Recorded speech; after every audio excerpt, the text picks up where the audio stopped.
చాలామంది investors gold, silver సంబంధించి ఇప్పుడు ఏం చేయాలా అని చెప్పి కన్ఫ్యూజన్ లేదంటే డౌట్‌లో అయితే ఉన్నారు. మీకు ఇదివరకే నేను చాలా సార్లు చెప్పాను.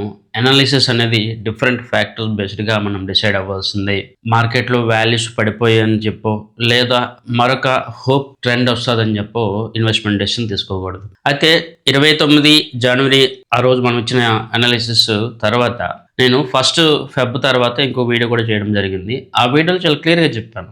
ఒకవేళ మీరు ఇన్వెస్ట్‌మెంట్ చేయాలి అనుకుంటే గోల్డ్ కొంతవరకు తక్కువ మొత్తంలో కొనడం అయితే మొదలుపెట్టుకోవచ్చు. కానీ సిల్వర్ జోలికి వెళ్ళొద్దు అని చెప్పాను. అండ్ గోల్డ్‌లో కూడా మీకు అబ్నార్మల్ రిటర్న్స్ వచ్చేస్తాయని చెప్పి ఇన్వెస్ట్‌మెంట్ చేయొద్దు. జస్ట్ ఇన్వెస్ట్‌మెంట్ చేయాలి అంటే కొనుక్కోవాలంటే కొనుక్కోండి తప్ప రిటర్న్స్ ఎక్స్‌పెక్ట్ చేయొద్దు అని చెప్పి ఆ రోజు చెప్పాను. రీసెంట్ టైమ్స్‌లో మీరు చూస్తే ఆ తర్వాత మీకు ఎటువంటి మేజర్ గ్రోత్ అయితే లేదు. ఒక వారం 10 రోజులు ర్యాలీ అయితే అయ్యింది. మళ్ళీ కరెక్షన్ అయితే అయిపోయింది. రీసెంట్‌గా మనకి యూఎస్ఏ ఫెడ్ సంబంధించి ఆ మినిట్స్ అంటాం. వాటి యొక్క న్యూస్ కొద్దిగా కమోడిటీకి పాజిటివ్‌గా ఉండడం వల్ల అవి ఇప్పుడు ప్రెజెంట్ కొద్దిగా కన్సాలిడేషన్ రేంజ్‌లో అయితే ఉన్నాయి. కానీ ఎటువంటి క్లారిటీ అయితే మనకి యూఎస్ఏ ఫెడ్ నుంచి లభించట్లేదు. అంటే యూఎస్ఏ నెక్స్ట్ ఫెడ్ మీటింగ్‌లో ఇంట్రెస్ట్ రేట్లు పెంచుతారా, పెంచరా లేకపోతే తగ్గిస్తారా అనే ఒక క్లారిటీ పూర్తిగా మార్కెట్‌కి లభించడం లేదు. సో అలాంటి సందర్భంలో మనం అనాలిసిస్ ఇవ్వలేము. సో అనాలిసిస్ అనేది మనం ఏదో ఒక ర్యాండమ్ వేలో మనం చెప్పడానికి కుదరదు. కొన్ని స్ట్రాంగ్ డేటా పాయింట్స్ మనకి సపోర్టివ్‌గా ఉండాలి. లాంగ్ టర్మ్‌లో ఇన్వెస్ట్‌మెంట్ చేసేవాళ్ళు లేదా కొనుక్కునే వాళ్ళు ఎలాగైనా కొనుక్కుంటారు.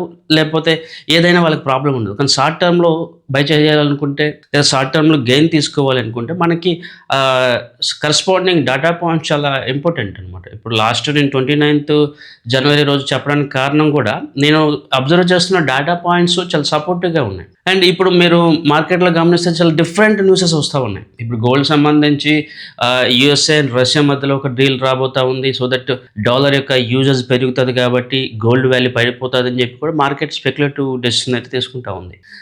ఇక్కడ మనం డిఫరెంట్ పాయింట్స్‌ని డిఫరెంట్ వేలో అర్థం చేసుకోవచ్చు. ఎక్కువగా మార్కెట్ న్యూస్ బేస్డ్‌గా మనం ఎప్పుడు కూడా జడ్జ్‌మెంట్ తీసుకోలేము. అది అవ్వచ్చు, అవ్వకపోవచ్చు. ట్రంప్ మనసులో ఏముందో మనకు కూడా తెలీదు. సో డెసిషన్స్ ట్రిగ్గర్ అయ్యే సందర్భంలో గానీ, లేదా యాక్చువల్ డెసిషన్స్ వచ్చిన తర్వాత గానీ మనం దాని గురించి అనలైజ్ చేయగలం. సో ఇన్వెస్ట్‌మెంట్ సంబంధించి లేదంటే ట్రేడ్ సంబంధించి డెసిషన్స్ మనకి అన్ని డేటా పాయింట్స్ కరెక్ట్‌గా ఉన్నప్పుడే మనం తీసుకోగలం. సో ఇప్పుడున్న ఇన్ఫర్మేషన్ బేస్డ్‌గా మనం డెసిషన్స్ అయితే తీసుకోలేము. ఎవరైనా ఒకవేళ కొత్త ఇన్వెస్ట్‌మెంట్లు ప్లాన్ చేయాలి లేదా ట్రేడింగ్ చేయాలి అంటే వాళ్ళు మార్చ్ వరకు ఆగాల్సిందే. అండ్ బెటర్ ఏప్రిల్ నుంచి కొత్త స్ట్రాటజీస్ మనకి క్లారిటీ వస్తుంది మార్కెట్ మీద. అప్పుడు మనం కొత్త డెసిషన్ తీసుకోవచ్చు. ఈలోగా సిల్వర్‌కి చాలా దూరంగా ఉండాలి. గోల్డ్ అయితే ఒకవేళ డౌన్‌లో వస్తున్నప్పుడు కొంతవరకు యాడ్ చేసుకుంటూ పోవాలి. ఎట్ ఎ టైమ్ బల్క్‌లో ఇన్వెస్ట్‌మెంట్ చేయడం కరెక్ట్ కాదు. స్టిల్ ప్రైస్‌లో కరెక్షన్ వచ్చే ఛాన్సెస్ కనిపిస్తా ఉన్నాయి కాబట్టి ఇప్పుడు 2026 సంబంధించి మనం భారీ స్థాయిలో రిటర్న్స్ వస్తాయని చెప్పి ఆ హోప్‌తో కాకుండా ఎవరైతే ఇండివిడ్యువల్ పర్పస్ గానీ లేదంటే యాడ్ చేసుకోవాలనుకుంటున్నారో వాళ్ళు స్లోగా యాడ్ చేసుకుంటూ పోవాలి. వీలుంటే గోల్డ్ ఈటీఎఫ్స్ కొనుక్కోవడం మంచిది. అయితే ఇక్కడ మీ అందరికీ తెలిసిందే చాలా వరకు ఈవెన్ గోల్డ్ ఆర్నమెంట్స్‌లో కూడా చాలామంది లిక్విడ్ క్యాష్‌లో కొనుక్కుంటారు. సో అలాంటి వాళ్ళు ఫిజికల్ గోల్డ్ తీసుకోవడం బెస్ట్. ఎవరైతే online cash, white money pay చేస్తారో వాళ్ళు ఈటీఎఫ్ తీసుకోవడం అనేది బెస్ట్. ఎందుకంటే ఈటీఎఫ్‌లో తీసుకుంటే మీకు యావరేజ్ అనేది తగ్గుతది. అండ్ రీసెంట్‌గా సెబీ వాళ్ళు కూడా గోల్డ్ ఈటీఎఫ్ సంబంధించి కొన్ని స్ట్రిక్ట్ నార్మ్స్ తెచ్చారు. అంటే ఆ ప్రైస్ సడెన్‌గా పడిపోవడం గానీ, పెరగడం కాకుండా కొన్ని లిమిట్స్‌లో దానికి ట్రేడ్ అయ్యేటట్టుగా చేస్తా ఉన్నారు కాబట్టి ఈటీఎఫ్స్ మీకు ఎప్పుడు కూడా ప్రాబ్లమ్ ఉండదు.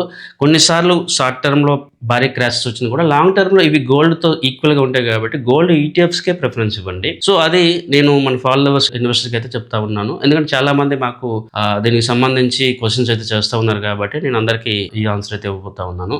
మరోవైపు ఎవరైతే ఆల్రెడీ ఇన్వెస్ట్‌మెంట్ చేశారో, నష్టపోయారో వాళ్ళు దీనికి సంబంధించి మమ్మల్ని అప్రోచ్ అవుతా ఉన్నారు. ఇక్కడ నేను ఓపెన్‌గా చెప్తాను. అనాలిసిస్ అనేది మనం ఇన్వెస్ట్‌మెంట్ చేయకముందు చేయాలి. ఇన్వెస్ట్‌మెంట్ చేసేసిన తర్వాత మనం దాని గురించి అనాలిసిస్ అనడం కరెక్ట్ కాదు ఫస్ట్ థింగ్. రెండోది కొన్నిసార్లు ఎగ్జిట్ కావాలనేటప్పుడు అది వేరే ట్రెండ్. కానీ ఇక్కడ చాలామంది స్ట్రక్ అయిపోయారు. సో ఇక్కడ ఏమి చెప్పలేని సందర్భంలో ఉన్నాం మేము కూడా. ఎందుకంటే ఫ్యూచర్‌లో ఏదైనా కారణం వల్ల ఆ ప్రైసెస్ మళ్ళీ పైకి వచ్చేసాయనుకోండి, అప్పుడు మీకు అది బెనిఫిట్ అవుతాం. కానీ ఇంకొక 5 ఇయర్స్, 10 ఇయర్స్ వరకు ప్రైసెస్ మీరు కొన్న ప్రైసెస్ రాకపోతే మీకు అది ప్రాబ్లమ్ అయితే ఉంటుంది. ఇప్పుడున్న మార్కెట్‌లో డేటా పాయింట్స్ బేస్డ్‌గానే మనం చెప్పగలం తప్ప, ఎగ్జాక్ట్‌గా ఇలా ఉండబోతుంది, ఈరోజు ఇన్ని గంటలకి ఇంత ప్రైసెస్ ఉంటాయని చెప్పి ఎవరు కూడా చెప్పలేరు. సో, ఇక్కడ డిఫరెంట్ స్ట్రాటజీస్, ఇన్ఫర్మేషన్ మీ యొక్క అనేది ప్రైసెస్ మీద ఇంపాక్ట్ చూపిస్తది తప్ప, పలానా టైంలో పలానా రోజు ఇంతవరకు వెళ్తదని చెప్పి ప్రతిసారి చెప్పడం అనేది కుదరదు. సో, అది మీరు అర్థం చేసుకోవాలి. సో, ఎవరైతే ఇదివరకు కొన్నారో వాళ్ళు బెటర్ హోల్డ్ చేసుకోండి, అమ్మకుండా. ఇంకా వీలుంటే యావరేజ్ చేసుకుంటూ పోండి. ఎందుకంటే ఇక్కడ వేరే ఆప్షన్ కూడా లేదు. ఇప్పుడు సిల్వర్ ఎవరైతే 4 లక్షలకు కొనుక్కున్నారో వాళ్ళు ఇప్పుడు అమ్ముతామంటే 2 లక్షలకే వెళ్తుంది. మరి అలాంటప్పుడు మీరేం చేస్తారు? ఏమి చేయలేరు. ఎందుకంటే దాదాపు 50% లాస్‌లో మీరు అమ్మవలసి వస్తది. సో, ఇక్కడ చేయగలిగేది ఏమీ లేదు కాబట్టి మీరు వెయిట్ చేయడం అనేది బెటర్ సొల్యూషన్ అవుతా ఉంటుంది. అండ్ రానున్న రోజుల్లో ఒకవేళ తక్కువ ప్రైసెస్‌కి ఒకవేళ మీరు తక్కువ క్వాంటిటీలో ఇన్వెస్ట్‌మెంట్ చేసుంటే మళ్ళీ యావరేజ్ అనేది చేసుకోవచ్చు. కానీ ఇప్పుడున్న ప్రైసెస్‌లో యావరేజ్ చేయడం కూడా కరెక్ట్ కాదు. అయితే ఇక్కడ నేను చాలా మందిలో చూసిందేంటంటే వాళ్ళు చాలా అబ్నార్మల్ ఇన్వెస్ట్‌మెంట్ చేస్తారు. కొంతమంది 15 లక్షలు, 50 లక్షలు అంటే వాళ్ళ దగ్గర ఉన్న మొత్తం డబ్బులు తీసుకెళ్ళి సిల్వర్‌లో ఇన్వెస్ట్‌మెంట్ చేశారు. అలాంటి వాళ్ళకి యావరేజ్ చేయడం కూడా కష్టమే. ఎందుకంటే ఆల్రెడీ 50 లక్షలు ఇన్వెస్ట్‌మెంట్ చేస్తే దాన్ని యావరేజ్ చేయాలంటే ఇంకొక 50 లక్షలు, 70 లక్షలు తేవాలి. సో, అది చాలా వరకు ప్రాబ్లమాటిక్. అంటే నేను ఇదే పదే చెప్తా ఉంటాను. చాలామంది ఇన్వెస్టర్స్ చేతిలో డబ్బు ఉండేటప్పుడు సరైన అనాలిసిస్, సరైన అడ్వైజరీ తీసుకోకుండా ఇన్వెస్ట్‌మెంట్ డెసిషన్ తీసుకుంటారు. తర్వాత ప్రాబ్లమ్‌లోకి వెళ్ళిన తర్వాత ఏం చేయాలో తెలియక కొంతమంది, తర్వాత కూడా సరైన అనాలిసిస్ తీసుకుందామా, లేదంటే ఫ్యూచర్‌లో మేము ఇన్వెస్ట్‌మెంట్ చేస్తే సరైన అనాలిసిస్ తీసుకొని చేద్దామా అని చెప్పి చాలామంది ఆలోచించారు. నేను అదే పదే మన ఇన్వెస్టర్స్‌కి క్రిటిసైజ్ చేస్తుంటాను, హెచ్చరిస్తూ ఉంటాను. ఇన్వెస్ట్‌మెంట్ చేసే ప్రతి సందర్భంలో మీరు అనాలిసిస్ తీసుకొని, అడ్వైజరీ తీసుకొని ఇన్వెస్ట్‌మెంట్ చేయడం వల్ల మీరు భారీ నష్టాలని అవాయిడ్ చేయగలుగుతారు. మీ యొక్క వెల్త్‌ని మీరు కాపాడుకోగలుగుతారు.